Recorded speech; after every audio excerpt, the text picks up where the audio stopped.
Oke, kita mulai dari nomor berapa, adik-adik? Ada yang mau request?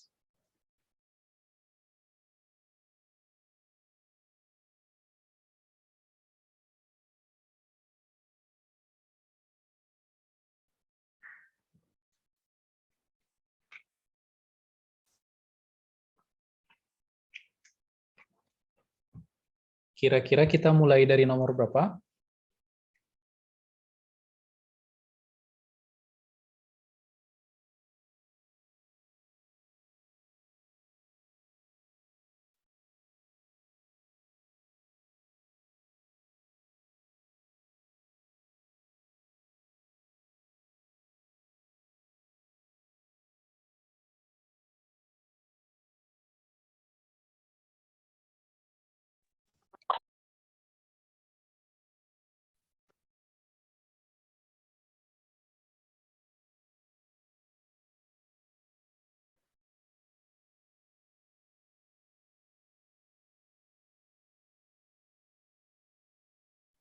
Ayo, atau kita lihat perlahan-lahan lah dari nomor 1 bagian B. Bagian A ada yang adik-adik bingung kira-kira?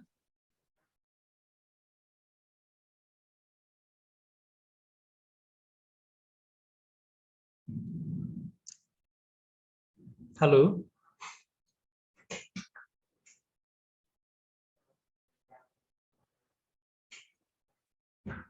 Pak, boleh Pak dari B nomor 1 lah ya.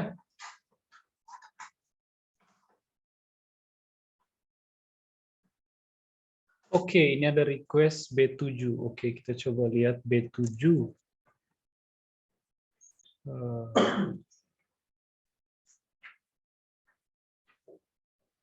B7, sebentar, saya kopikan dulu soalnya biar adik-adik bisa lihat.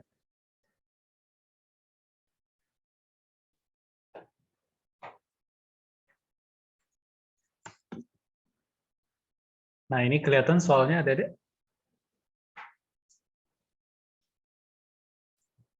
kelihatan Pak. Kelihatan ya? Nah, adik-adik perhatikan, ini ada 2 balok. Oke. Balok kedua, masanya 1 kilogram, berada dalam keadaan tidak bergerak pada permukaan tanpa gesekan dan menyentuh ujung bebas pegas yang tidak berada dalam keadaan meregang. Jadi pegas ini ada pada panjang normalnya dia. Oke. Panjang tanpa diganggu. Diganggu itu ditekan atau ditarik.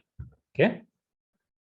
Kemudian konstanta pegas ini adalah 200 Newton per meter. Ujung pegas yang lain dipasang ke dinding. Balok 1 bermassa 2 kg bergerak dengan kecepatan V1 4 meter per detik bertabrakan dengan balok 2 dan kedua balok saling menempel. Ketika balok berhenti sejenak, pada jarak berapa pegas tertekan? Oh, maksudnya ketika balok berhenti sejenak, pegasnya tertekan kan ya?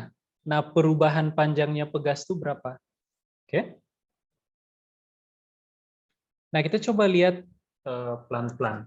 Adik-adik lihat ada 2 peristiwa di sini yang perlu kita analisa. Pertama, sebelum pegas mulai tertekan, ada peristiwa tumbukan terlebih dahulu. Jadi kita perhatikan dulu tumbukan antara kedua balok. Oke. Nah, balok pertama dan balok kedua itu sebelum dan sesudah tumbukan, kalau lihat dari ilustrasi ini, pergerakan mereka hanya akan satu dimensi saja.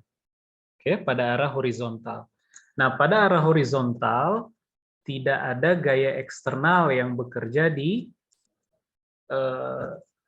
kedua balok ini, oke, ketika tumbukan terjadi. Pak, kan di balok 2 nanti ada gaya pegas ya, tapi gaya pegas mulai beraksi ketika balok 1 dan balok 2 menekan pegas tersebut. Tapi ketika tumbukan terjadi, kita bisa bilang dalam arah horizontal, belum ada gaya eksternal yang bekerja di kedua balok ini, sehingga kita bisa terapkan kekekalan momentum. Oke? Nah, kekekalan momentum ini sebenarnya ekspresi lain dari, kalau adik-adik ingat hukum Newton kedua, hukum Newton kedua bilang ke adik-adik bahwa sigma F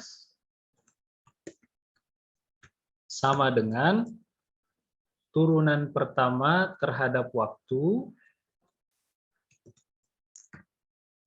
Apa yang diturunkan terhadap waktu, adik-adik?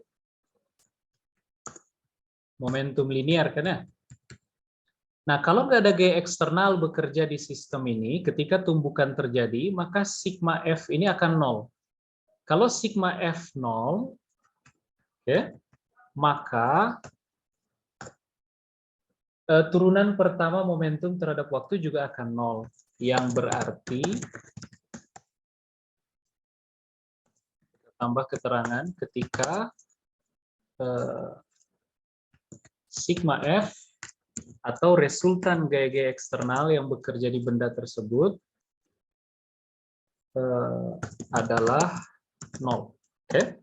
Konsekuensinya adalah dp dt ini mesti sama dengan 0. Artinya momentum dari sistem ini, saya tambahkan keterangan kayak begini. Momentum dari sistem ini itu mestilah konstan, yang berarti kita bisa tulis bahwa momentum sistem sebelum tumbukan, kita pakai simbol I. Okay. Momentum sistem sebelum tumbukan harus sama dengan momentum sistem setelah tumbukan. Saya pakai I dan F. Itu maksudnya inisial sebelum dan final setelah. Okay. Nah, kemudian adik-adik bisa tulis, karena momentum sistem sebelum dan sesudah tumbukan mesti sama, maka saya bisa tulis kalau begitu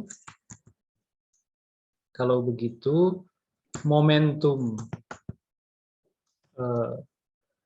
benda satu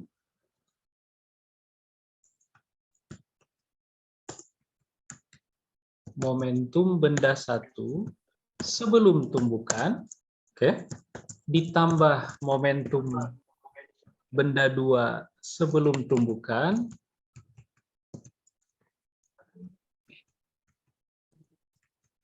itu mesti sama dengan momentum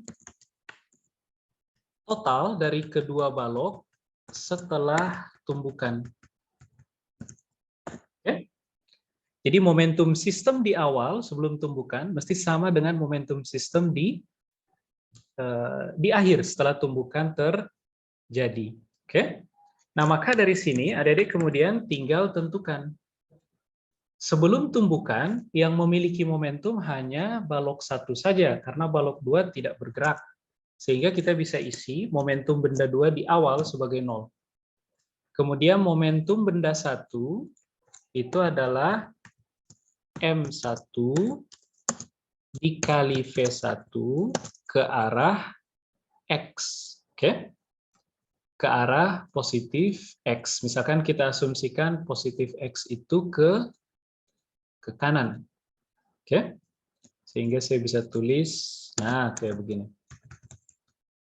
Nah, kemudian adik-adik lihat, setelah tabrakan, kedua balok saling menempel. Artinya mereka akan bergerak dengan kecepatan yang sama. Jadi saya bisa tulis momentum 1 setelah tumbukan itu adalah M1 dikalikan V bersama. Tentu saja ke arah positif X atau ke arah kanan. Oke. Ditambah dengan momentum benda 2 setelah tumbukan. Dan momentum benda 2 setelah tumbukan bisa kita tuliskan sebagai massa benda 2 dikali V bersama ke arah positif ekstopi. Nah, sehingga adik-adik bisa tuliskan kalau begitu, karena semuanya ke arah ekstopi saja, jadi saya bisa saya bisa bilang bahwa gerakan ini ke arah horizontal saja, sehingga ini sama dengan meninjau momentum, tapi ke arah horizontal saja, sehingga ekstopi ini tidak perlulah kita tuliskan. Oke? Kemudian adik-adik lihat M1 dikali V bersama ditambah M2 dikali V bersama, itu bisa saya saya tulis menjadi misal seperti ini. Nah, M1 tambah M2 dikali V bersama, dikelompokkan. Oke? Nah, maka adik-adik peroleh berapa V bersama ini? Ya kan? Adik-adik peroleh V kedua benda setelah tumbukan diberikan oleh M1 V1 dibagi dengan M1 tambah M2. Oke? Atau saya bisa tulis pakai notasi kayak beginilah. Nah,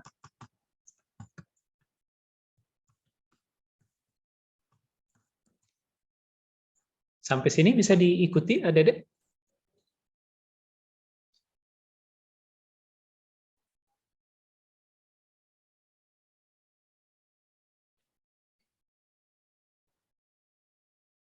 Sampai sini bisa diikuti ya? Bisa, Pak. Sama. Nah, berikutnya sekarang adik-adik bayangkan kayak begini.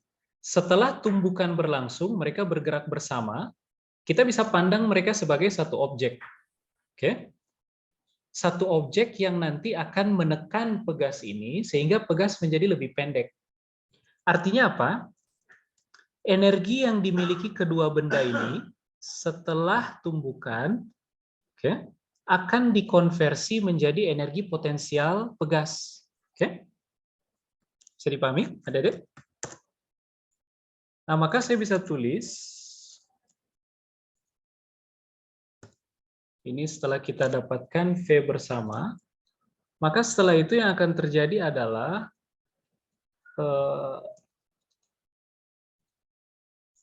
setelah tumbukan,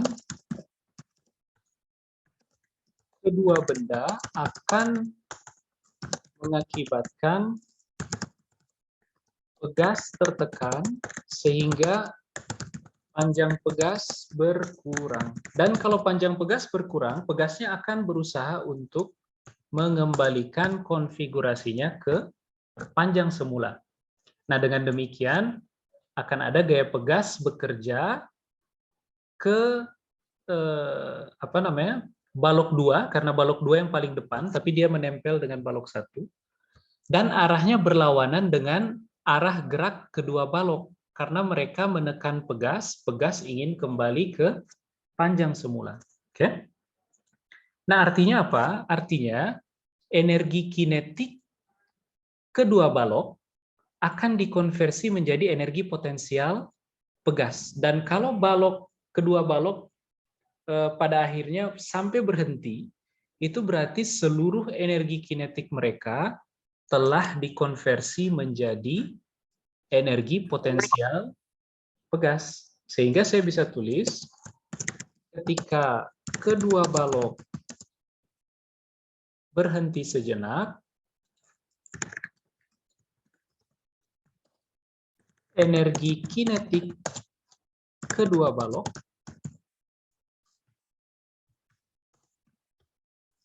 telah dikonversi seluruhnya menjadi energi potensial pegas. Oke? Bisa dipahami? Dengan demikian saya bisa tulis, kalau begitu saya bisa tulis energi kinetik awal dari kedua balok karena mereka bergerak bersama. Jadi saya bisa tuliskan energi kinetik awal adalah setengah dikali M1 tambah M2, ya kan? Dikali V bersama kuadrat. Ini semuanya akan dikonversi menjadi energi potensial pegas. Setengah K dikali delta X. Delta X adalah perubahan panjang pegas kuadrat. Oke? Sampai sini bisa diikuti dulu? Nah, dari sini saya bisa hitung kemudian berapa perubahan panjang pegas sampai balok ini bisa berhenti sejenak. Oke? Nah, dari sini saya bisa peroleh kalau begitu delta X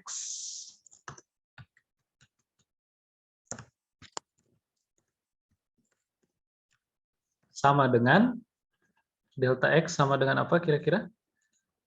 Akar kuadratik dari M1 plus M2 dibagi K, ya kan? Kemudian dikali dengan V. V bersama. V ini ada di luar akar, Adik-adik. Oke? Nah, setelah itu Adik-adik tinggal substitusi angka-angka yang diketahui. Akar M1 tambah M2 berapa tuh? M1-nya 2 kg, M2 1 kg, berarti 3 kg. Ini kita ganti dengan 3 kg.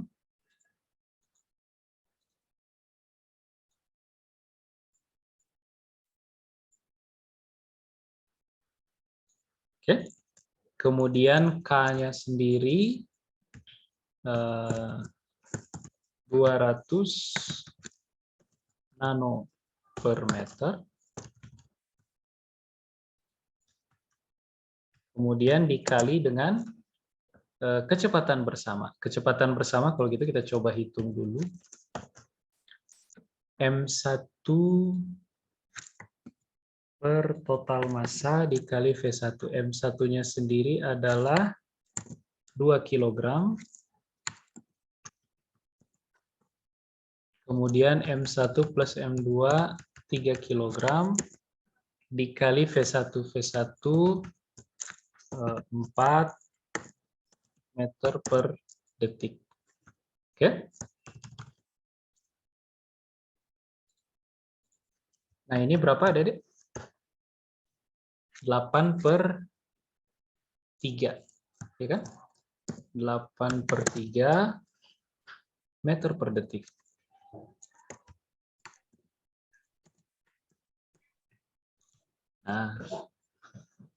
Nah, maka ini juga kita kali dengan 8 per 3 meter per detik. Oke? Ini dapat berapa kira-kira, Adik-adik? Kita buka kalkulator.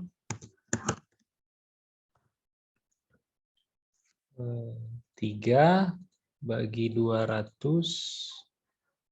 Kemudian di akar kali 8 bagi 3. 0,32659 dan seterusnya. Kita bisa tulis kira-kira 0,33 lah ya. Meter. Oke. Nah, sehingga kita peroleh kalau begitu akibat tumbukan ini pegas nanti akan tertekan maksimal, oke, akan tertekan dengan perubahan panjang maksimal sebesar 0,33 meter. Oke, sampai sini bisa dipahami? Ada pertanyaan dulu?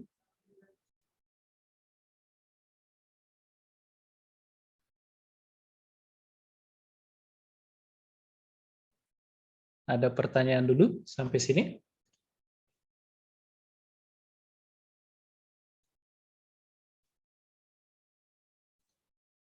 Nggak ada? Kalau enggak, kita coba lihat request berikut. Nomor B2. Oh, A5 dulu. A5, oke. Kita coba A5. New slide. Saya kopikan A5.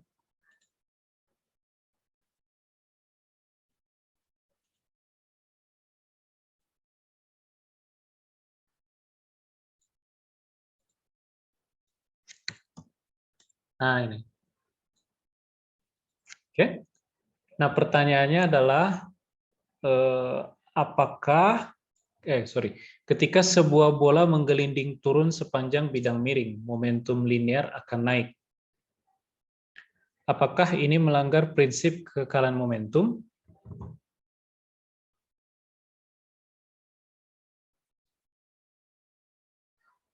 Gimana, Dede?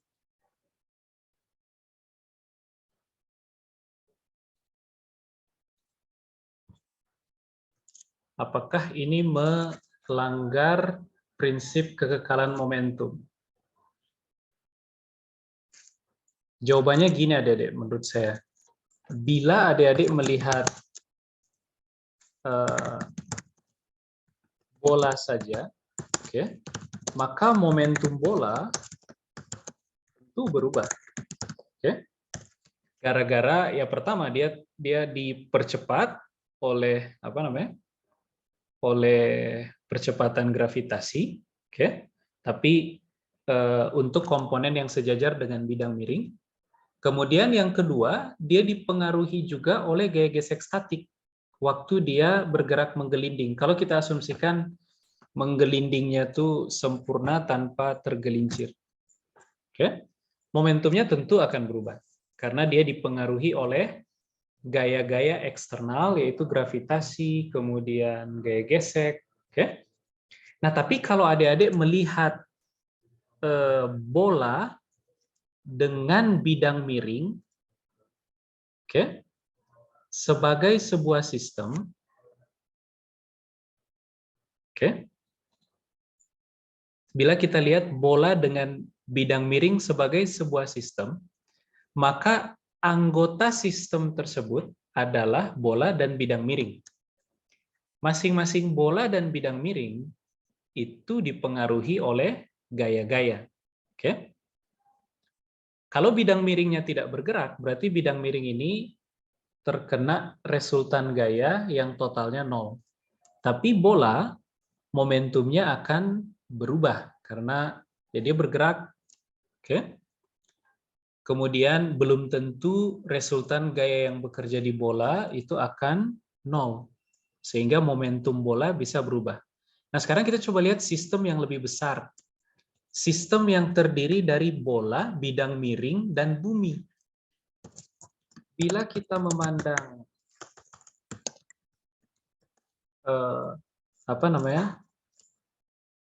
sebuah sistem yang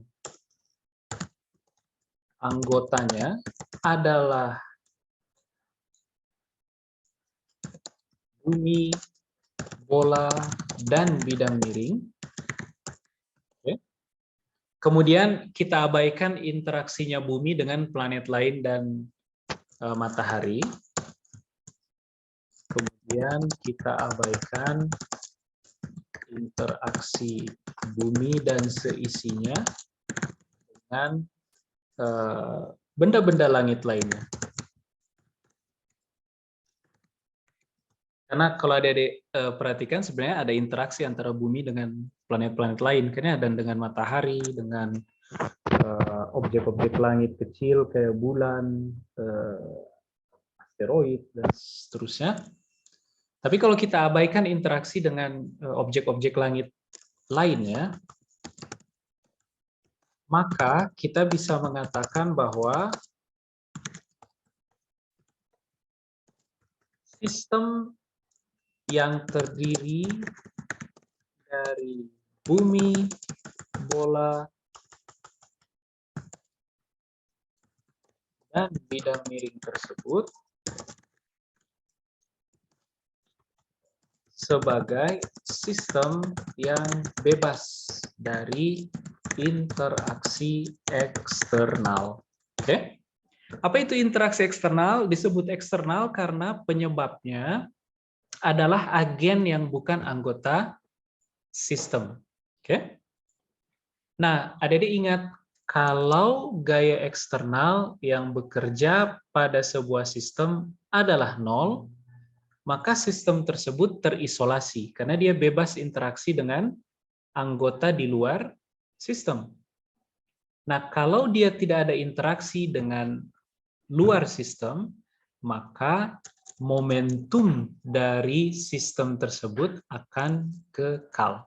Tapi momentum komponen penyusunnya bisa saja berubah, tapi total momentum sistem itu, kalau dia terisolasi, akan konstan. Oke? Sehingga saya bisa tulis artinya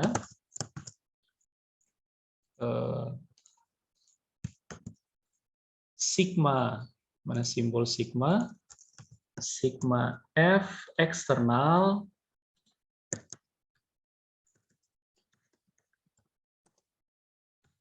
ini sama dengan perubahan dari momentum sistem terhadap waktu.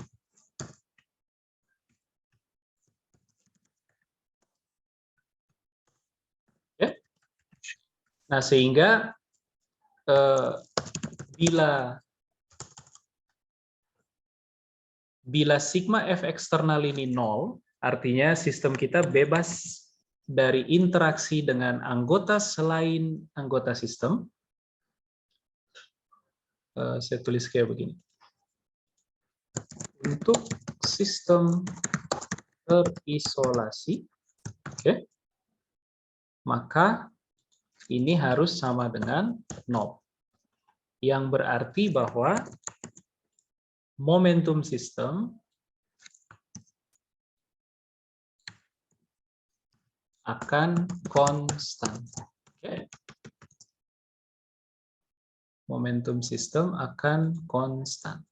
Kalau momentum sistem konstan terhadap waktu, artinya kalau adik-adik tinjau momentum sistem di satu waktu, oke, waktu di saat I misalkan, oke, maka momentum sistem akan sama dengan momentum sistem tersebut di waktu berikutnya. Oke, nah ini yang kita kenal sebagai kekekalan momentum atau konservasi momentum. Jadi tidak melanggar prinsip kekekalan momentum bila kita memandang sistem yang terdiri dari bumi, bola, dan bidang miring.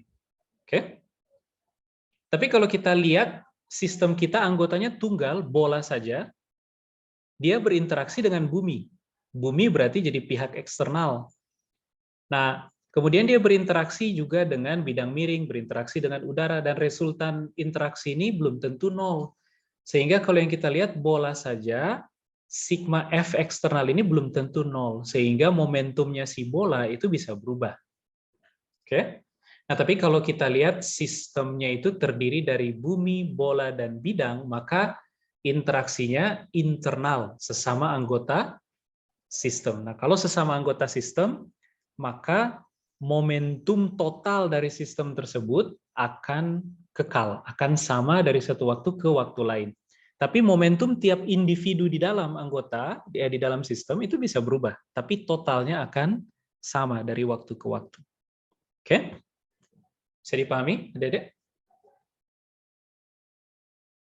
Bisa dipahami Pak. sampai sini? Bisa dipahami ya?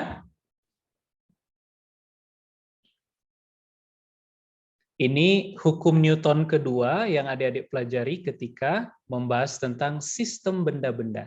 Oke, waktu berkenalan dengan pusat massa dan seterusnya. Nah, berikutnya kita coba lihat nomor yang di request bagian B nomor 2. Oke, kita coba lihat bagian B nomor 2. Saya kopikan soalnya.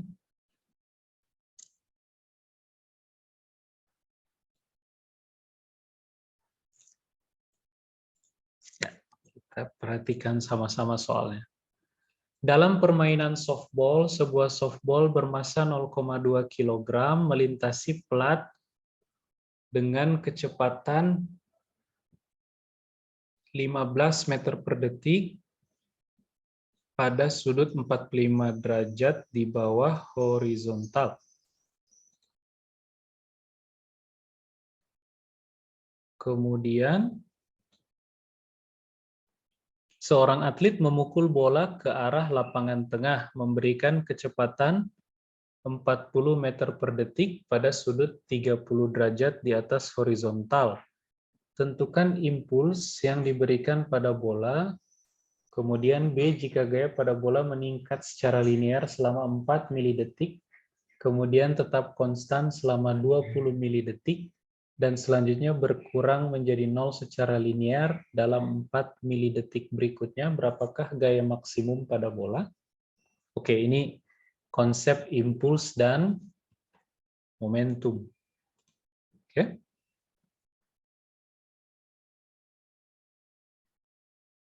Nah, kalau adik-adik ingat, kita coba ingat lagi hubungan antara momentum dan impuls. Saya coba tuliskan ulang. Kalau adik-adik tinjau sebuah benda yang dikenai oleh gaya tertentu, maka momentum dari benda tersebut akan mengalami perubahan. Dan itu sebenarnya yang dinyatakan oleh hukum Newton kedua. Jadi sigma F menyebabkan perubahan momentum benda. Oke?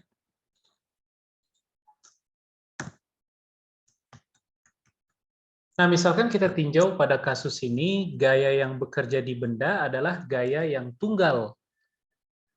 Ya, gaya akibat dia kontak dengan kontak dengan pemukul bola. Oke? Sehingga adik-adik bisa tulis kalau begitu, kalau gayanya tunggal saja, saya bisa tulis ini bukan sigma F, tapi F saja misalkan. Oke? Karena gayanya tunggal.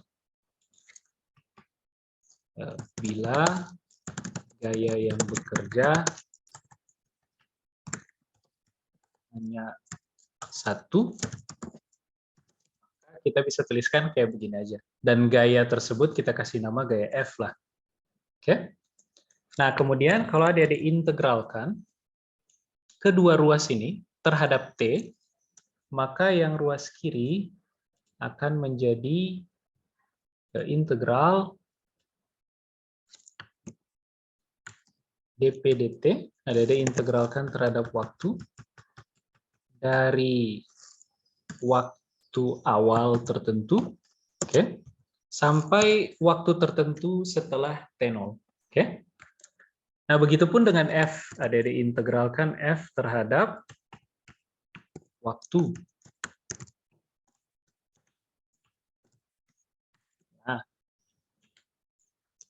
Nah, yang ruas kanan ini tidak lain adalah perubahan momentum. Jadi kita bisa tulis yang ruas kanan ini sebagai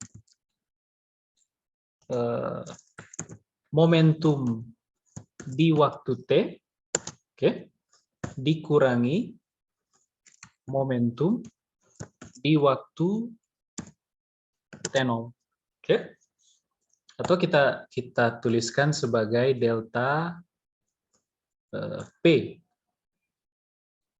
Kita tuliskan sebagai delta P.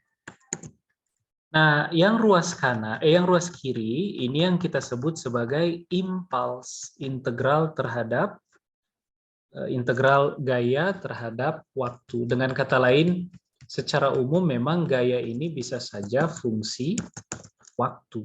Oke? Nah, ini yang kita kenal sebagai impuls.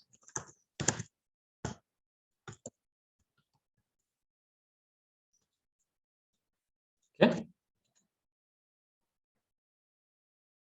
Bisa dipahami ya, Adik-adik?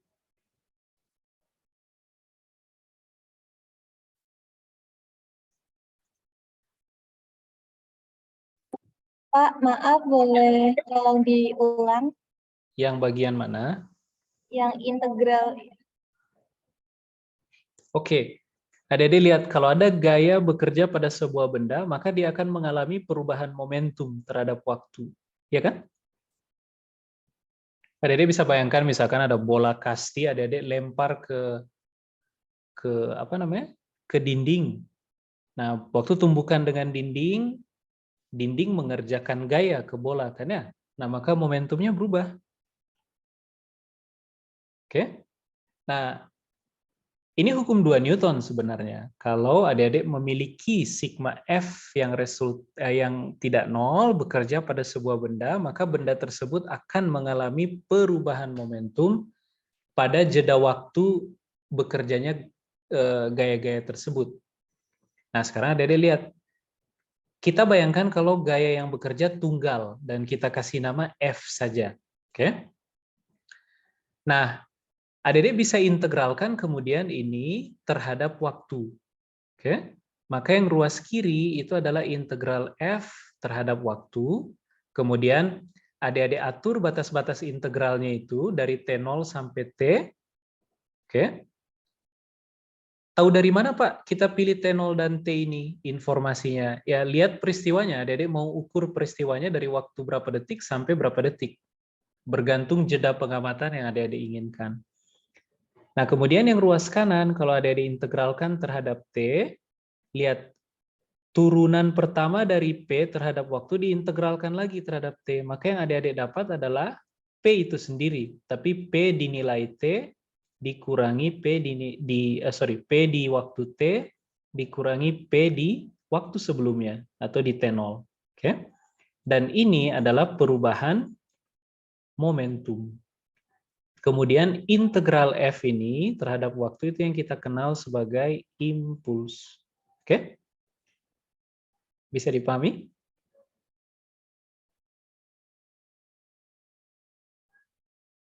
Bisa dipahami ya?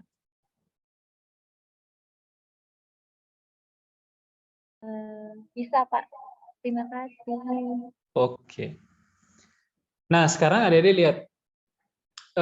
Benda kita, bola, sebuah softball bermasa 0,2 kg melintasi plat dengan kecepatan 15 meter per detik. Oke. Di bawah horizontal. Saya coba cek.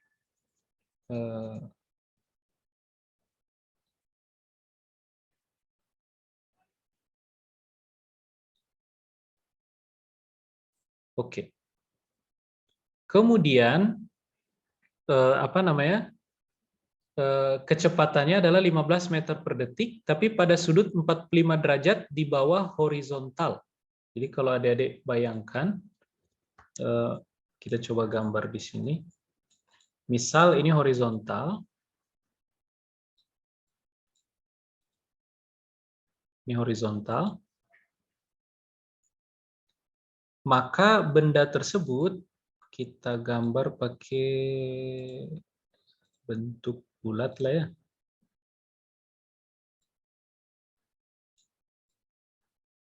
Nah, kayak begini. Dia sedang bergerak dengan kecepatan 15 meter per detik, tapi ke arah sini.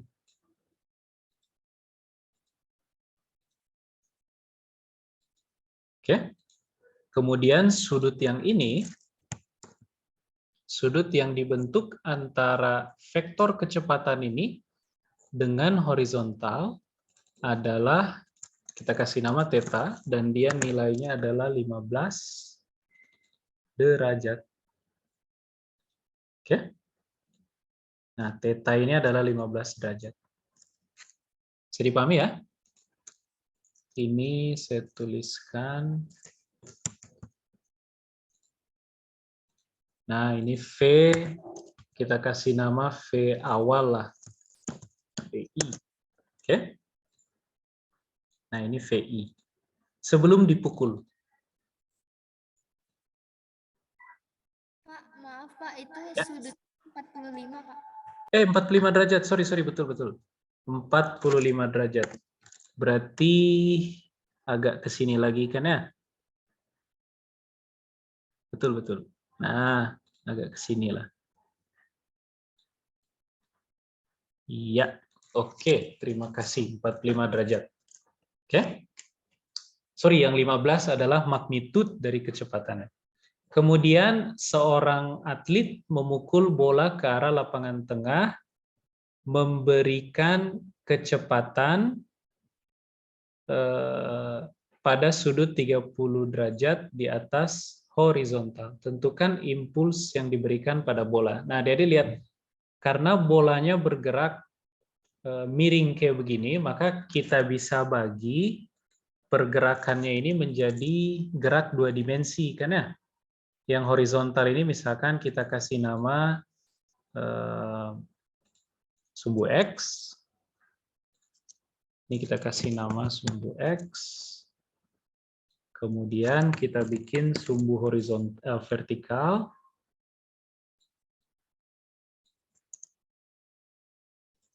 Kemudian kita kasih nama ini sebagai sumbu Y. Oke. Nah, maka adik-adik lihat, impuls ini bisa kita tuliskan dalam 2 komponen. Komponen ke arah X dan komponen ke arah Y. Jadi ini bisa kita pecah menjadi 2 komponen. Pertama, komponen dalam arah X. Kemudian ini juga momentum dalam arah X. Yang ini juga momentum dalam arah X. Oke. Kemudian yang ini berarti menjadi delta P, tapi dalam arah X. Nah, kemudian kita juga akan punya ekspresi yang sama, tapi untuk gerak dalam arah vertikal. Jadi ini FY, PY, PY, dan delta PY. Oke? Sampai sini oke? Adik-adik?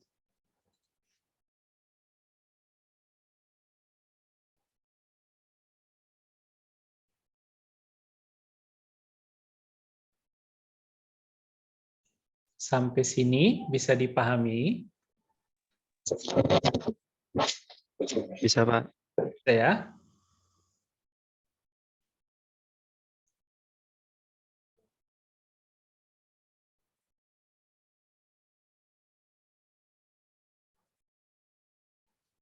Oke?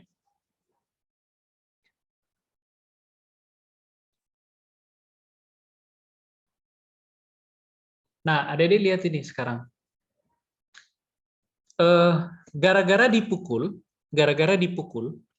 bola ini kemudian berubah arah, oke? Dan dia terbang dengan kecepatan 40 meter per detik pada sudut 30 derajat di atas horizontal. Oke?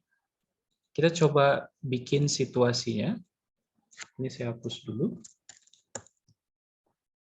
Nah, ini gambar yang ini. Nah, yang ini. Ini sebelum tumbukan. Sebelum dipukul. Saya kasih keterangan sebelum tumbukan dengan pemukul. Oke? Ini 2 hubungan ini kita simpan dulu di sini. Nah, setelah dipukul,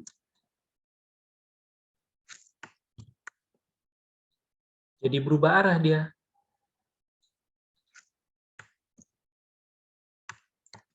Setelah dipukul, kita tulis di sini. Nah, ini saya hapus dulu lah. Setelah tumbukan dengan pemukul, dia bergerak, nah, ke arah sini. Oke. tapi dengan sudut 30 derajat. Oke. Di atas horizontal. Ini VF. Oke. Kita geser dikit ini. Nah, kayak begini kira-kira. Bisa dipahami ya, Adik-adik? Itu kenapa nggak serong ke kanan atas, Pak?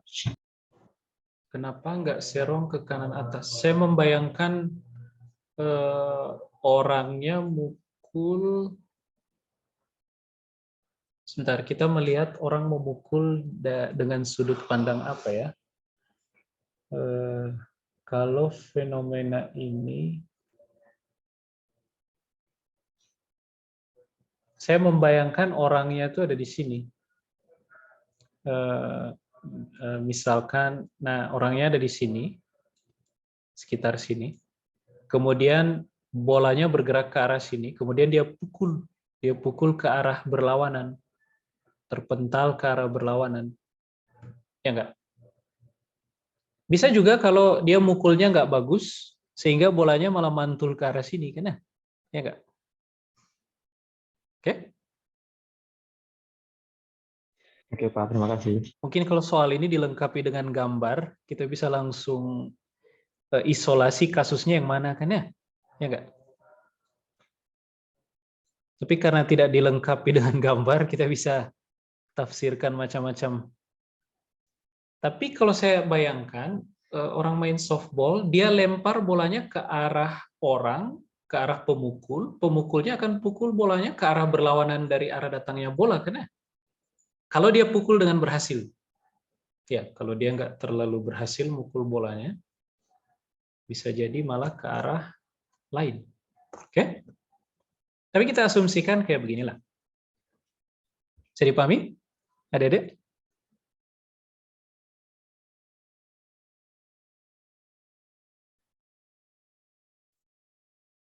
Bisa dipahamikah? Bisa, Pak. Saya. Nah, sekarang kita coba lihat dua formula tadi. Saya kopikan ulang. Kita coba lihat dua formula ini. Nah, dari dua formula ini, adik-adik kemudian bisa menuliskan, misalkan untuk yang komponen X dulu. Untuk komponen X, saya sebenarnya bisa tulis, kalau begitu,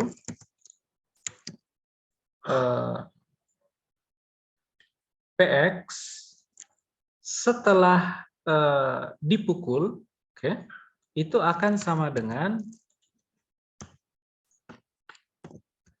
momentum bola sebelum dipukul, tapi pada arah X, kita lihat pada arah X dulu, plus integral ini, kan ya? Oke.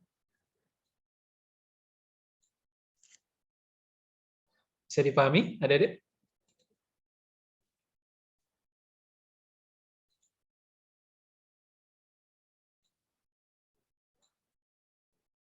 Atau nggak usah saya ubah lah. Ini tetap saja saya tulis kayak begini. Kemudian integral ini yang kita sebut impuls, kan ya, kita ganti dengan simbol I. I pada arah X, ini kira-kira. Oke. Nah, maka kita bisa hitung I impuls pada arah X. Ini sama dengan, adik-adik coba lihat, karena yang mau kita tentukan memang impuls. Ini sama dengan momentum benda pada arah X setelah dipukul.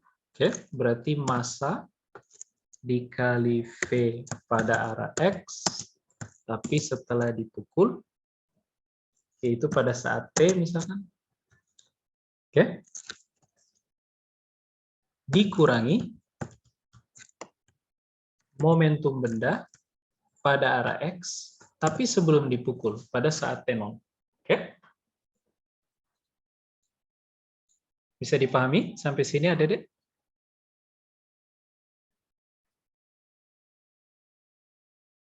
Kemudian kita tinggal substitusikan semua informasi yang dibutuhkan. Kalau begitu, impuls pada arah X itu sama dengan massa adalah 0,2 kg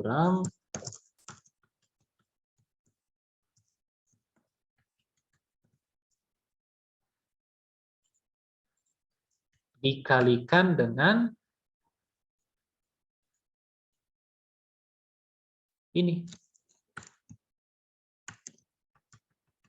Vx setelah tumbukan atau pada saat T dikurangi Vx pada saat T0 atau pada waktu sebelum tumbukan. Oke. Nah, Vx setelah tumbukan, kalau kita anggap X positifnya itu ke kanan, maka Vxt ini, Vx pada saat T setelah tumbukan itu adalah Vf, tapi komponen pada arah horizontal saja. Oke? Jadi ini bisa saya ganti sebagai apa? Vf dikali cos 30 derajat. Cos 30 derajat, tapi jangan lupa adik-adik, kita pilih X positif ke kanan, sehingga ini negatif. Oke? Dikurangi dengan Vx T0. Vx T0, kecepatan horizontal softball pada saat sebelum tumbukan. Berarti yang VI ini. Oke? Jadi VI cos 45 derajat.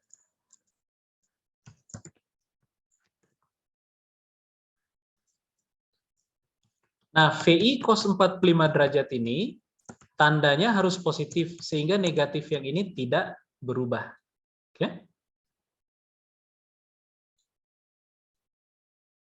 Bisa dipahami? Sampai sini ada, Dek?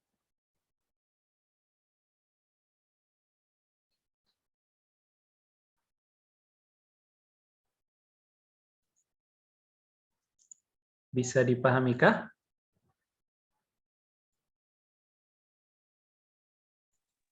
Bisa, Pak. Bisa ya? Nah, sekarang kita tinggal substitusikan besar VF dan besar VI. Kita substitusikan, maka IX sama dengan ini dikali VF kita ganti dengan apa? 40 meter per detik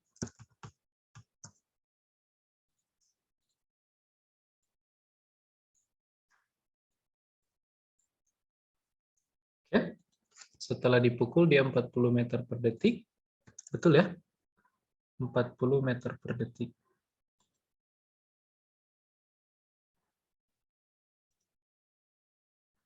Oke. Kemudian sebelum dipukul, besar kecepatannya adalah 15 meter per detik.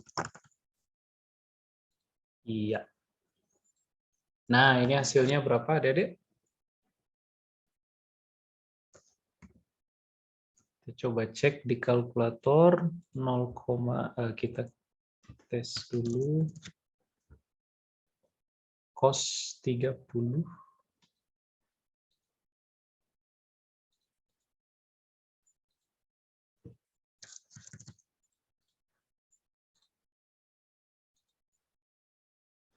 Dikali 40 ditambah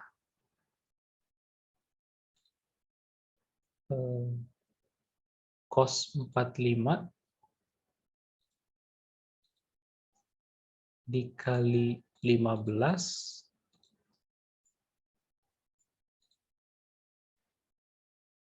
kemudian dikali 0,2.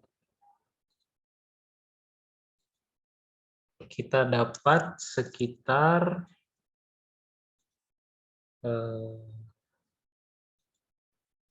berapa tadi? 9,05. 9,05. Satuannya apa, Dedek? Newton second.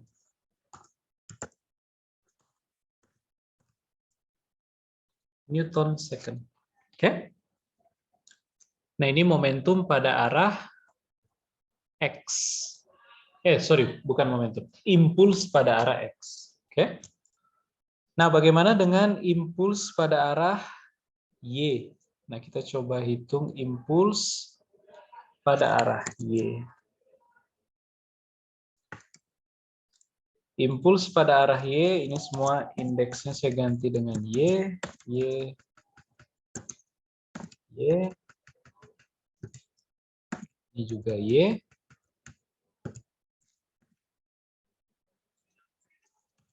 Ini Y. Y. 0,2 kilogram. Adik-adik lihat massa dikali kecepatan arah vertikal bola setelah tumbukan dikurangi massa dikali kecepatan arah vertikal bola sebelum tumbukan. Oke? Nah, setelah tumbukan kecepatan arah vertikalnya adalah positif, ya kan? Positif VF sin 30 derajat. Sementara sebelum tumbukan, kecepatannya adalah negatif VI, negatif ketemu negatif jadi positif, VI sin 45 derajat. Oke?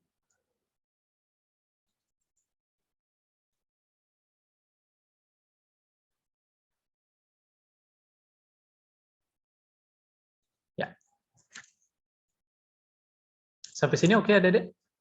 Sehingga ini jadi 40 meter per detik kali sin 30 derajat plus 15 meter per detik kali sin 45 derajat.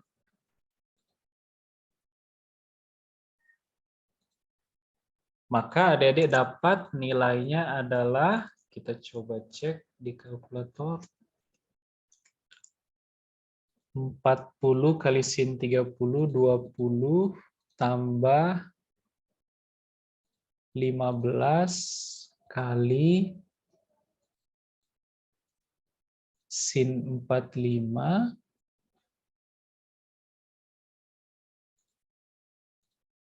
oke, kemudian kali 0,2. Adik-adik dapat 6,12.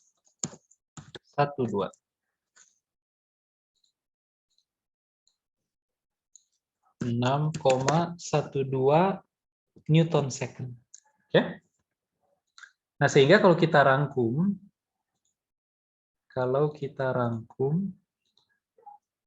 berarti adik-adik bisa tuliskan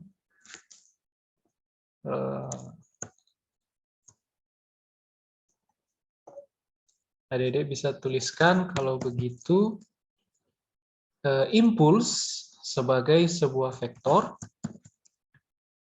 itu sama dengan komponen ke arah X-nya, arah X topi atau Y topi, adik-adik boleh pilih yang manapun, Y topi atau J topi. Oke? Dan ini sama dengan kita isikan IX ini dengan nilai yang tadi udah kita peroleh. Nah, ini.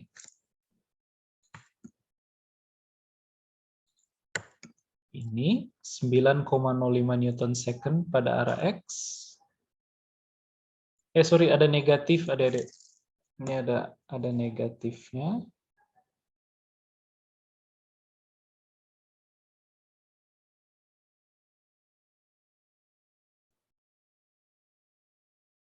Ya, ada negatif karena kita pilih sumbu X ke kanan, kan ya? Ini ada negatif. Kemudian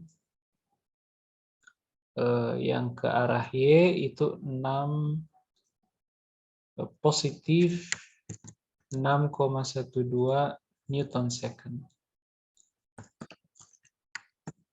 Nah, sehingga ini adalah vektor impuls. Oke?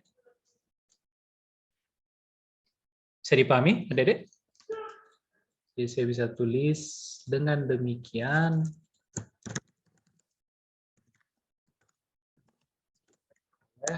Impuls sebagai berikut. Oke? Sampai sini ada pertanyaan dulu?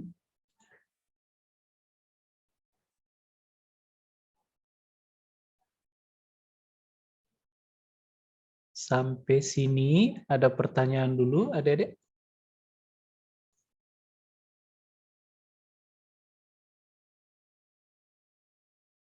Nah, ini baru yang bagian A. Oke. Nah, kita coba lihat bagian B.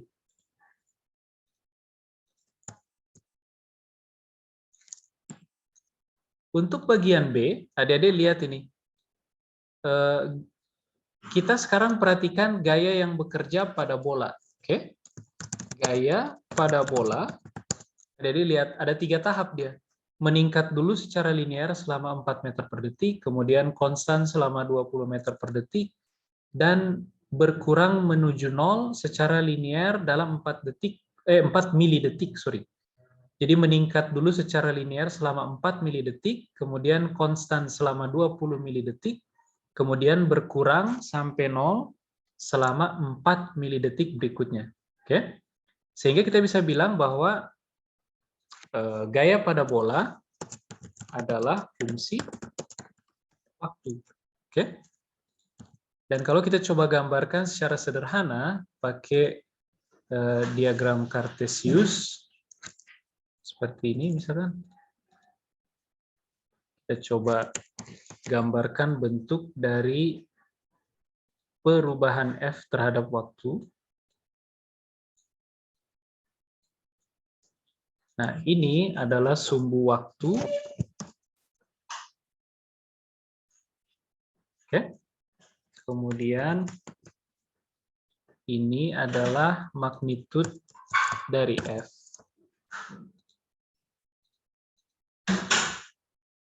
Oke. Nah, kalau kita gambarkan, awalnya dia meningkat secara linear. Kita asumsikan dari 0 lah. Selama 4 milidetik. Ini saya kasih warna biru. Nah, oke. Nah, kemudian dari sini ke sini, ini saya gambar pakai garis putus-putus. Nah, kira-kira kayak begini.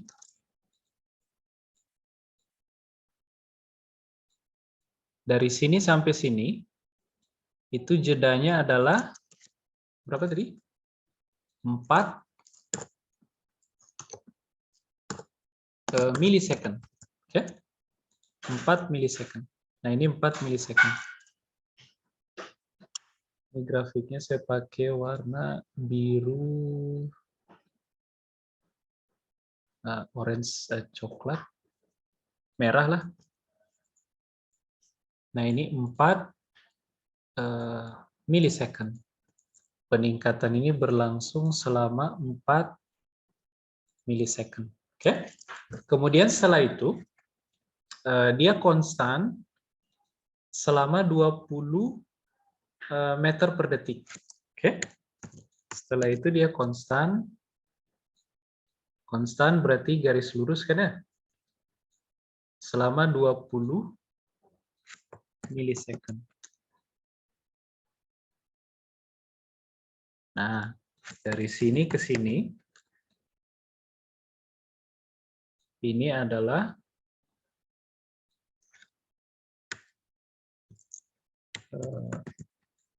20 milisecond. Atau saya ubah ini, sebentar. Kita ubah ini jadi kayak begini. Kita taruh di atas sinilah. Nah, kayak begini. Oke. Kemudian terakhir, dia berkurang menjadi 0 secara linear dalam 4 milisecond berikutnya. Jadi terakhir, nah ini selama 4 milisecond juga sampai dia jadi 0. Nah, ini juga 4 milisecond.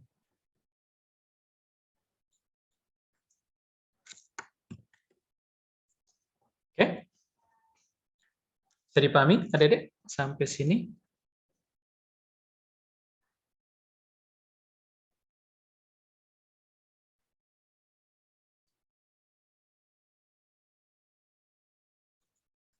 Bisa dipahami dulu sampai sini, Adik-adik?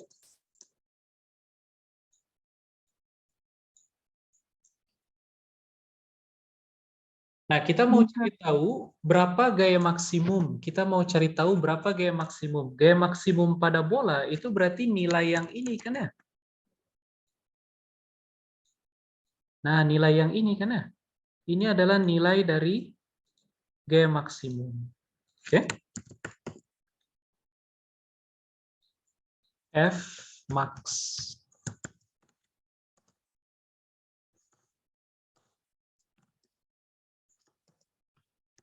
Nah, ini. Nah, ini adalah nilai gaya maksimum.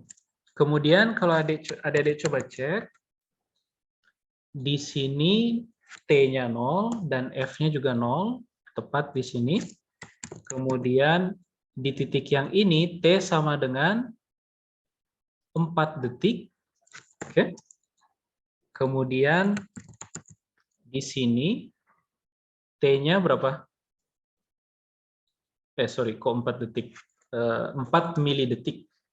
Ini berarti jadi 24, ya kan? Kemudian yang di sini adalah 28.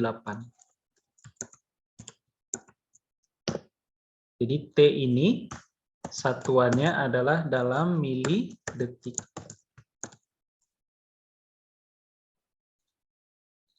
Oke? Nah, sekarang adik-adik lihat.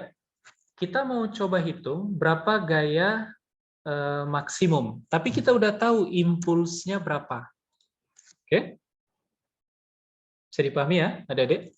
Sehingga adik-adik bisa kembali ke formula awal kita bahwa mana tadi? Nah, ini. Kita kembali ke sini. Nah, adik-adik perhatikan ini. Impuls sama dengan integral Ft dt ini. Oke?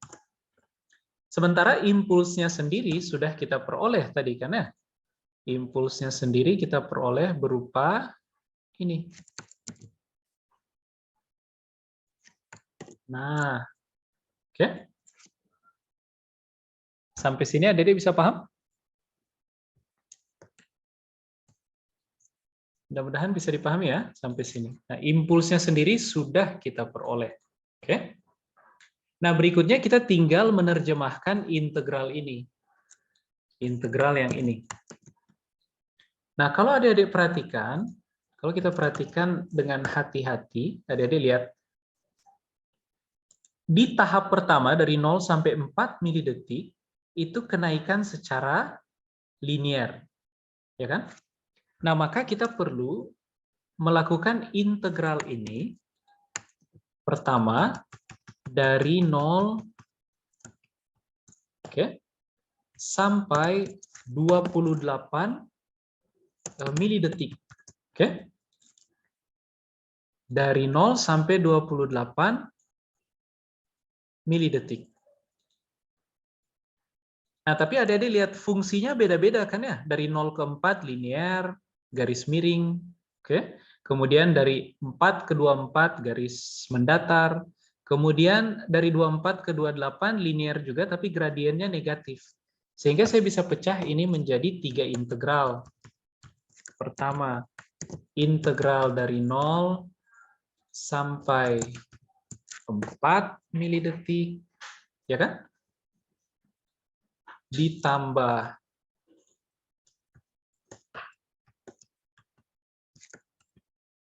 integral dari 4 sampai 24 milidetik, oke? Kemudian ditambah lagi integral dari 24 sampai 28. Nah, ini kira-kira. Ini terbaca, Dedek?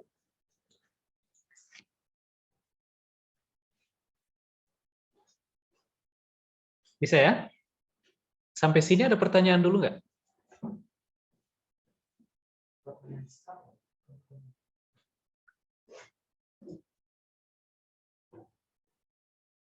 Nggak ada? Saya lanjut ya. Nah, kita duplikat. Ini saya hapus dulu.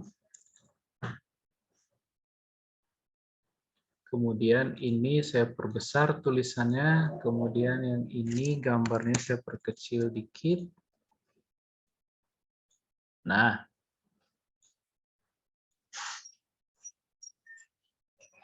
Nah, Adik-adik lihat, waktu kita mengevaluasi tiap integral ini, itu sebenarnya kita sedang menghitung luas area yang dibatasi oleh garis berwarna merah dengan sumbu waktu.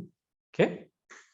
Jadi yang ini, integral yang ini, itu adalah luas segitiga. Segitiga yang mana? Segitiga yang dari 0,4 ini. Oke? Segitiga yang ini. Nah, sehingga saya bisa tulis kayak begini, Adik-adik. Suku yang pertama ini, karena dia berupa luas segitiga, saya bisa ganti dia dengan setengah kali alas. Alasnya adalah 4 milidetik. Ya kan? 4 milidetik. Kemudian dikalikan dengan tingginya. Tingginya adalah F max ini. Oke? F max.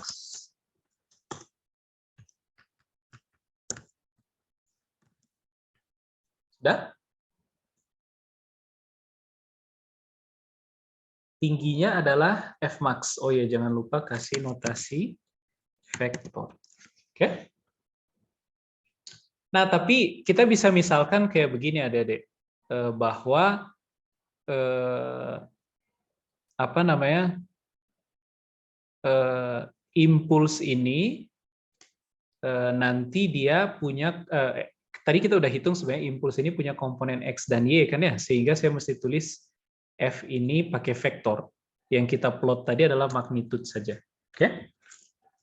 Nah, kemudian dari 4 sampai 24 milidetik.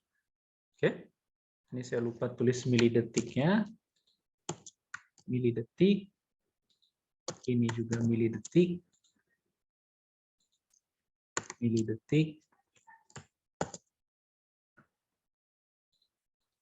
Ini juga milidetik. Oke. Nah, kemudian dari 4 milidetik sampai 24 milidetik itu adalah luas persegi panjang. Jadi yang ini bisa saya ganti dengan panjang kali lebar saja. Panjangnya adalah 20 milidetik, lebarnya adalah F max. Jadi ini bisa saya ganti dengan 20 milidetik dikali F max.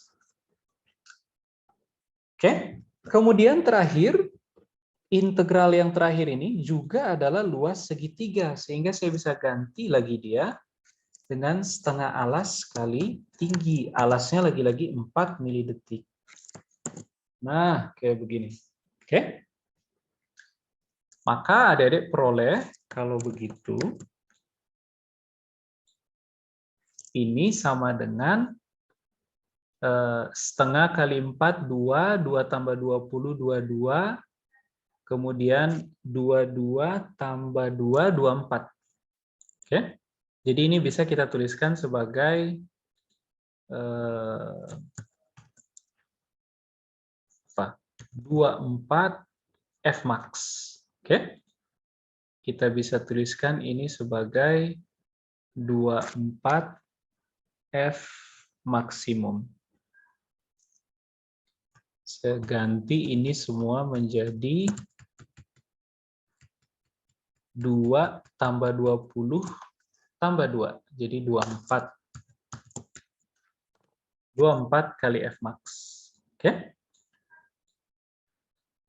Dan ini adik-adik, ingat impuls ini mesti sama dengan perubahan momentum. Ingat yang ini. Jadi mesti sama dengan ini. Nah, ini kira-kira. Oke? Nah, maka dari sini adik-adik bisa langsung hitung. Kalau begitu kita peroleh Ini saya hapus aja.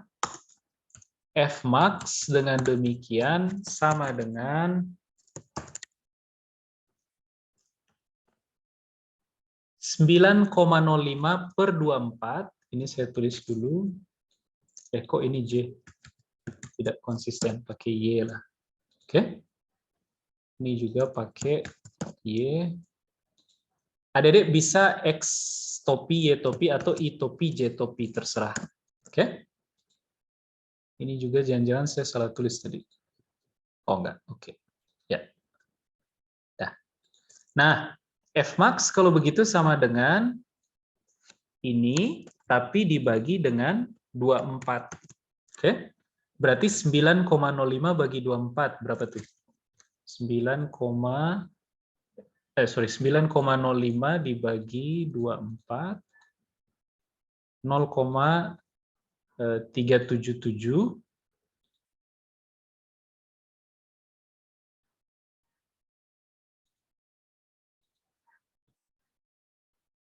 0,377, tapi adik-adik lihat ada pembaginya milisecond kan ya? Milisecond itu 1/1000. Berarti 0,377 bagi 1/1000. Artinya 0,377 kali 1000. Jadi ini 377 kurang lebih. Oke.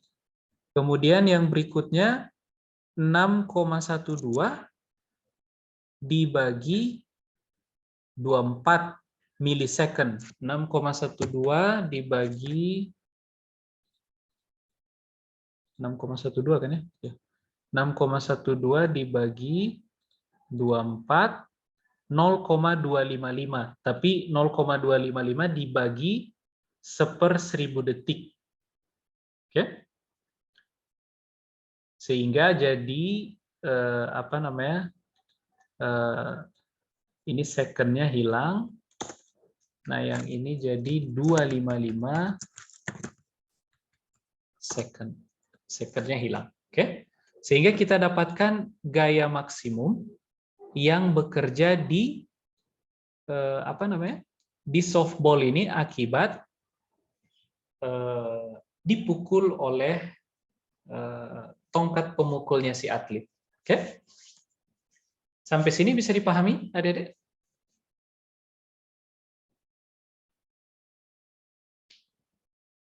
Sampai sini bisa dipahami? Bisa, Pak. Saya, ada pertanyaan? Waktu kita udah mau habis. Ada pertanyaan sampai sini?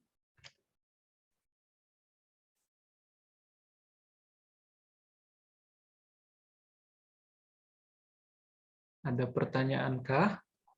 Pak itu min 9,05, minnya dari mana? Minnya dari mana? Karena adik-adik lihat, kita mengasumsikan di gambar kita ini X positif itu ke arah kanan kan ya? Ya enggak? Nah, waktu dia dipukul balik, berarti komponen horizontal kecepatan setelah dipukul itu ke arah negatif. Sementara kalau adik-adik ingat, perubahan momentum itu adalah momentum akhir pada arah X kurang momentum awal pada arah X.